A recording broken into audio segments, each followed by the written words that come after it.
Amrit noni pain oil, ನೋವಿಗೆ ವಿರಾಮ, ದೇಹಕ್ಕೆ ಆರಾಮ.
ನವೆಂಬರ್ ತಿಂಗಳ 26ನೇ ತಾರೀಕಾದ ಈ ದಿವಸ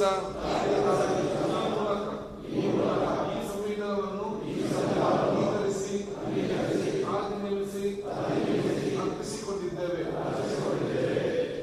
ಭಾರತದ ಜನರಾದ ನಾವು ಭಾರತವನ್ನು ಒಂದು ಸಾರ್ವಭೌಮ ಸಮಾಜವಾದಿ ಸರ್ವಧರ್ಮ ಸಮಭಾವದ ಪ್ರಜಾಸತ್ತಾತ್ಮಕ ಗಣರಾಜ್ಯವಾಗಿ ರಚಿಸಲು ಮತ್ತು ಅದರ ಸಮಸ್ತ ನಾಗರಿಕರಿಗೆ ಸಾಮಾಜಿಕ, ಆರ್ಥಿಕ ಮತ್ತು ರಾಜಕೀಯ ನ್ಯಾಯ, ವಿಚಾರ, ಅಭಿವ್ಯಕ್ತಿ, ವಿಶ್ವಾಸ, ಧರ್ಮಶ್ರದ್ಧೆ ಮತ್ತು ಉಪಾಸನ ಸ್ವಾತಂತ್ರ್ಯ, ಸ್ಥಾನಮಾನ ಹಾಗೂ ಅವಕಾಶ ಸಮಾನತೆ ದೊರೆಯುವಂತೆ ಮಾಡಲು ಮತ್ತು ವ್ಯಕ್ತಿ ಗೌರವವನ್ನು, ರಾಷ್ಟ್ರದ ಏಕತೆಯನ್ನು ಹಾಗೂ ಅಖಂಡತೆಯನ್ನು ಸುನಿಶ್ಚಿತಗೊಳಿಸಿ ಅವರಲ್ಲಿ ರಕ್ತಭಾವನೆಯನ್ನು ವೃದ್ಧಿಗೊಳಿಸಲು ಶ್ರದ್ಧಾಪೂರ್ವಕ ಸಂಕಲ್ಪ ಮಾಡಿದವರಾಗಿ ನಮ್ಮ ಸಂವಿಧಾನ ಸಭೆಯಲ್ಲಿ 1949ನೇ ಇಸವಿಯ ನವೆಂಬರ್ ತಿಂಗಳ 26ನೇ ತಾರೀಕಾದ ಈ ದಿವಸ ಈ ಸಂವಿಧಾನವನ್ನು ಅಂಗೀಕರಿಸಿ ಆಜ್ಞಾಪಿಸಿ ಅರ್ಪಿಸಿಕೊಂಡಿದ್ದೇವೆ.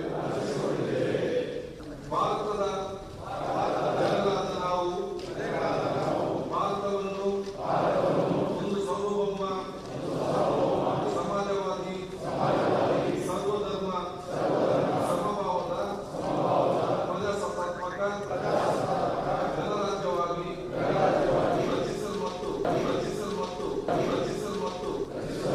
ಅದರ ಸಮಸ್ತ ನಾಗರಿಕರಿಗೆ ಸಾಮಾಜಿಕ, ಆರ್ಥಿಕ ಮತ್ತು ರಾಜಕೀಯ ನ್ಯಾಯ, ವಿಚಾರ, ಅಭಿವ್ಯಕ್ತಿ, ವಿಶ್ವಾಸ, ಧರ್ಮಶ್ರದ್ಧೆ ಮತ್ತು ಉಪಾಸನ ಸ್ವಾತಂತ್ರ್ಯ, ಸ್ಥಾನಮಾನ ಹಾಗೂ ಅವಕಾಶ ಸಮಾನತೆ ದೊರೆಯುವಂತೆ ಮಾಡಲು ಮತ್ತು ವ್ಯಕ್ತಿ ಗೌರವವನ್ನು, ರಾಷ್ಟ್ರದ ಏಕತೆಯನ್ನು ಹಾಗೂ ಅಖಂಡತೆಯನ್ನು ಸುನಿಶ್ಚಿತಗೊಳಿಸಿ ಅವರಲ್ಲಿ ರಕ್ತಭಾವನೆಯನ್ನು ವೃದ್ಧಿಗೊಳಿಸಲು ಶ್ರದ್ಧಾಪೂರ್ವಕ ಸಂಕಲ್ಪ ಮಾಡಿದವರಾಗಿ ನಮ್ಮ ಸಂವಿಧಾನ ಸಭೆಯಲ್ಲಿ 1949ನೇ ಇಸವಿಯ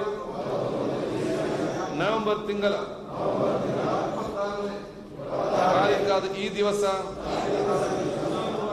ಈ ಸಂವಿಧಾನವನ್ನು ಅಂಗೀಕರಿಸಿ ಆಜ್ಞಾಪಿಸಿ ಅರ್ಪಿಸಿಕೊಂಡಿದ್ದೇವೆ. ನಾವು ಸಲಹಿದ ಕೈಗಳು ನಮ್ಮ ನೋವಿಗೆ ಸ್ಪಂದಿಸಿದಾಗ ಆಗುವ ಸಂತೋಷ. ಅಮೃತ್ ನೋನಿ ಪೇನ್ ಆಯಿಲ್, ನೋವಿಗೆ ವಿರಾಮ, ದೇಹಕ್ಕೆ ಆರಾಮ. ಅನುಕ್ಷಣದ ಸುದ್ದಿಗಳಿಗಾಗಿ ವಿಸ್ತಾರ ನ್ಯೂಸ್ ಯೂಟ್ಯೂಬ್ ಚಾನೆಲ್ ಸಬ್ಸ್ಕ್ರೈಬ್ ಮಾಡಿ. ಹೊಸ ಸುದ್ದಿಗಳ ನೋಟಿಫಿಕೇಶನ್ಗಾಗಿ ಬೆಲ್ ಐಕಾನ್ ಕ್ಲಿಕ್ ಮಾಡಿ. ಲೇಟೆಸ್ಟ್ ಅಪ್ಡೇಟ್ಸ್ಗಾಗಿ www.vistaranews.com ವೆಬ್ಸೈಟ್ಗೆ ವಿಸಿಟ್ ಮಾಡಿ. ಅಂಗೈಯಲ್ಲೇ ಜಗತ್ತಿನ ಸುದ್ದಿ ತಿಳಿಯಲು ವಿಸ್ತಾರ ನ್ಯೂಸ್ ಕನ್ನಡ ಆಪ್ ಡೌನ್ಲೋಡ್ ಮಾಡಿ.